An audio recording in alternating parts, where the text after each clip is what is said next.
माँ Gayatri recording studio.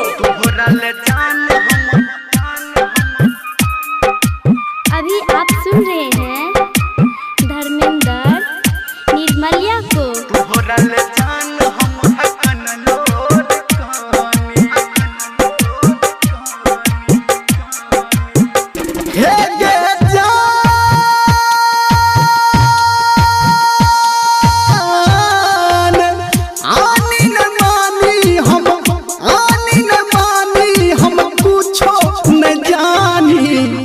तोह डाल जान हम हकन लोर कानी, तोह डाल जान हम हकन लोर कानी।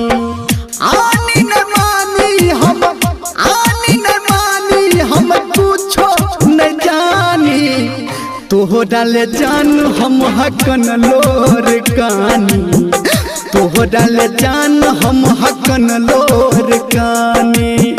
तोह डाल जान हम हकन लोर कानी, तोह डाल जान हम हकन लोर कानी। तोह डाल जान हम,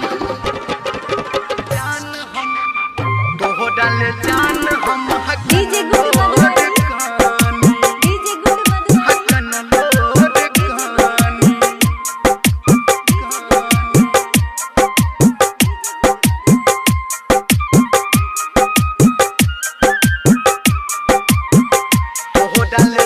आप सुन रहे हैं युवा स्टार म्यूजिक की शानदार प्रस्तुति।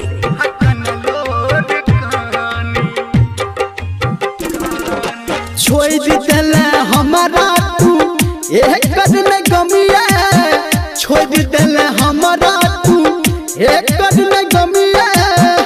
तो हट दिल हागे अखन जखमिया, तो हट दिल हागे अखन जखमिया।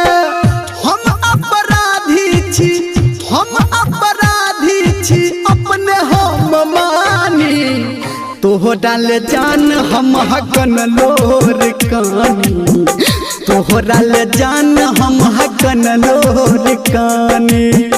तोह डाल जान हम हकन लोर कानी, तोह डाल जान हम हकन लोर कानी।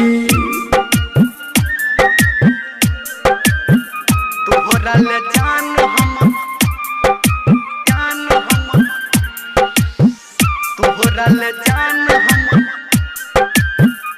हम, अभी आप सुन रहे हैं सावरिया म्यूजिक।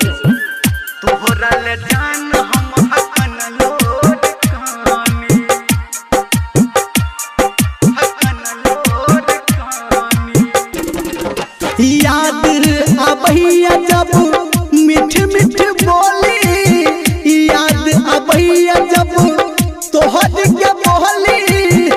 दिल पे चला दई हमारा के गोली, दिल पे चला दई हमारा के गोली।